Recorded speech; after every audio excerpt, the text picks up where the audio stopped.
So what we have here is a system of equations. If you know how to solve a system by doing row eliminations, you would multiply the bottom equation by 3, add them together, and you're basically done, and you just have a little bit of solving to do.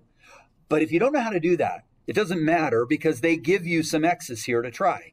And I'm going to start by trying C. I'm going to try -4 to start, and I'm going to substitute it into this first equation.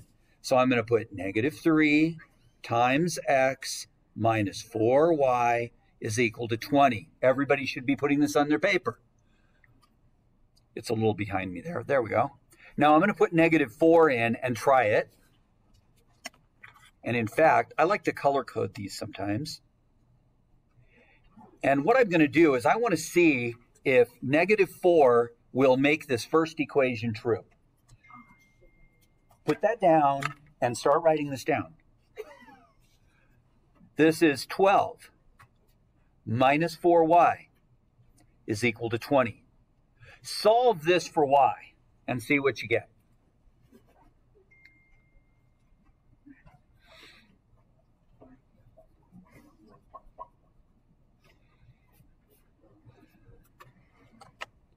In order to solve this, we need to get rid of the 12 and the -4. So I'm going to subtract 12 from both sides.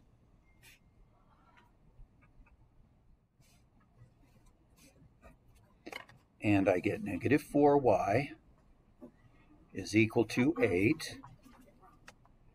And then I'm going to divide by -4. And I get a y is equal to -2.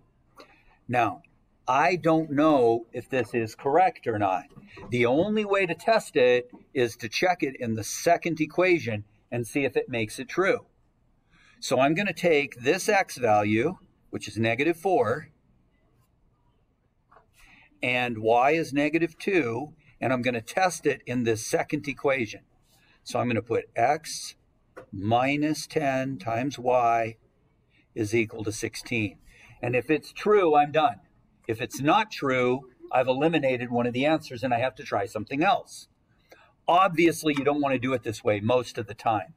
But if you can't figure it out any other way, this will work.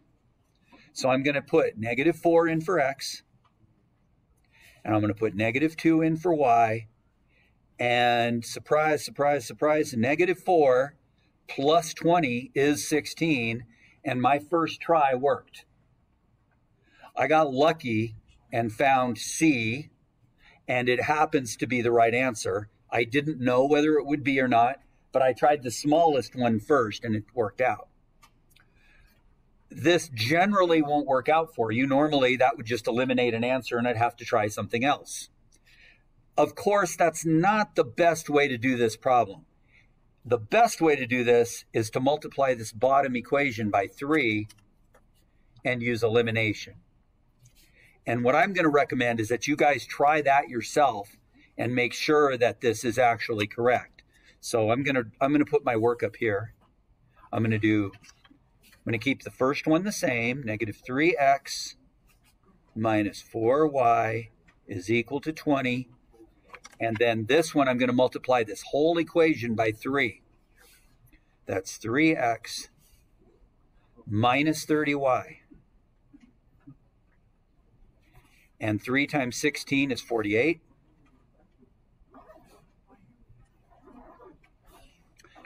And I add these together and I get -34y is equal to 68. And when I divide it,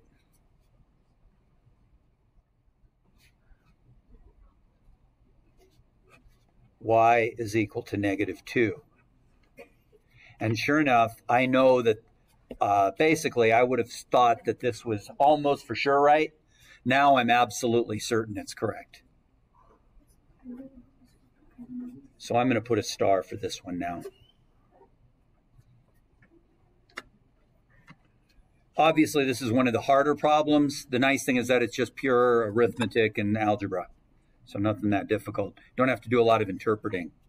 A lot of these are interpretation. I think I like number 8. So take a look at number 8 and try it yourself. And I'll go through it in just a minute. Looks like somebody, whoever had this test, I think this was Aldo's, no, this was Angel's, but I think he tried to draw a axis, which I think is a good idea.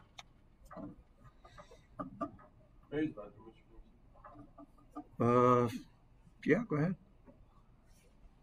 All right, try this. Try this one out.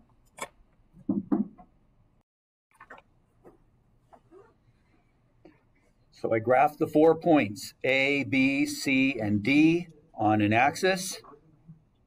I labeled them with the letters. I thought that would be the easiest way to do this. And I want a line that has a positive slope and a negative y-intercept. A negative y-intercept means that it goes through somewhere down here, and it has a positive slope. Obviously, A is very possible. There's a positive slope, and it has a negative y-intercept. So A is absolutely out, because they want to know which one cannot lie on the line. Sorry, I got a little behind. There it is. Oops. Try again. Okay. Could be the internet finally coming on and interfering. There we go. There it is. All right, so A can definitely be on a line that has a positive slope and has a negative y-intercept. Let's see, C can obviously be on a line that has a positive slope and has a negative y-intercept. So C can definitely be on a line. Now it's between B and D. I want a negative y-intercept and a positive slope. Is it possible that this point can go through D and have a positive slope? And sure it can. It's a steep line, but there it is. So D is out. Only one left. B is left. And I am absolutely certain because I've eliminated all the others. This is what I should see on your paper. Nothing very difficult on that one. That one was pretty easy.